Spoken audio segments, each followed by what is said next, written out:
Alors voici la suite de notre tuto. Donc nous allons dessiner la porte et la fenêtre, enfin les fenêtres et puis le devant, pourquoi pas. Donc je vous refais voir un petit peu la photo de nos écuries, hein. Alors, on en était resté là, c'est-à-dire on a notre pan, il va falloir qu'on place notre porte. Donc pour placer notre porte, on va utiliser l'outil mètre. Nous allons partir de notre pointe de mur, nous allons diriger notre mètre dans la direction que nous voulons faire, et donc nous allons faire une marque à 365. Ça c'est un petit calcul fait par le prof, donc il est ici, hein, pour vous justifier un petit peu ce petit calcul. J'ai pris 1050 moins 320 de la porte, j'ai divisé par 2, c'est ce qui nous reste ici, donc c'est mon point de départ. Donc là ça m'a fait une marque. Je vais prendre l'outil rectangle. Une fois que je clique sur mon point de guidage, je fais voir l'orientation, je vais taper 320, point virgule 320. Donc toujours même méthode, je clique et je lâche. Donc là j'ai bien ma porte, je vais prendre l'objet de pousser tirer et je vais faire une porte de 10 cm. Alors là, elle n'est plus en brique, mais je vais la mettre en bois. Donc je vais aller sur le bois et je vais cliquer ici. Voilà.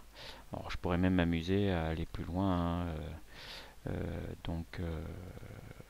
tout ça pour pouvoir colorier comme il faut, hein. Donc là, on voit bien que là, je peux mettre en bois. Alors cette arête va vous permettre de voir un petit peu la suite, c'est-à-dire là, je vais reprendre mon outil mètre et il va falloir que je clique sur la pointe. Alors soit vous mettez une largeur de la porte beaucoup plus tard, ce qui vous évitera de prendre cette arête là. Là, il faut surtout prendre l'arête qui est au long du mur, sinon vous allez mettre votre fenêtre inclinée. Donc je vais aller dans cette direction-là. Le fil rouge veut dire que je vais être à l'horizontale. Je vais faire à une distance de 100 du bord. Et donc là, je vais faire mon rectangle pour ma fenêtre. Je clique et je lâche en partant de mon point.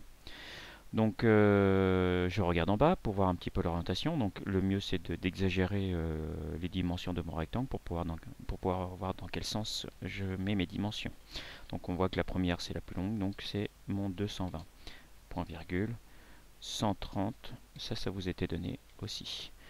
J'ai ma fenêtre qui se dessine, je vais prendre mon pouce étiré, là c'est une fenêtre qui rentre, hein, nous l'avions vu, donc j'ai mis 10 cm à l'intérieur. Ensuite, c'est à vous de fleurir, hein, donc la porte de l'autre côté, même chose, hein, prendre la pointe, orientation à 100, et puis celle du dessus, hein, vous faites visuellement, hein, donc en essayant de la centrer. Donc voilà, en faisant ma petite porte comme ça, et en la coloriant, donc toujours couleur verte. C'est la porte. Et donc après, c'est à vous de faire. Alors ça c'est visuellement. Donc vous mettez du gravillon, vous mettez les murets de briquettes. C'est à vous de faire tout l'aménagement comme nous avons pu le voir là-bas. Donc peut-être en faisant visuellement, hein, parce que là on n'a pas eu le temps de relever les dimensions. Donc voilà, donc après c'est à vous de colorier tout ça. Donc je vous laisse peaufiner votre dessin et de ressembler le plus possible donc à ce que vous avez vu.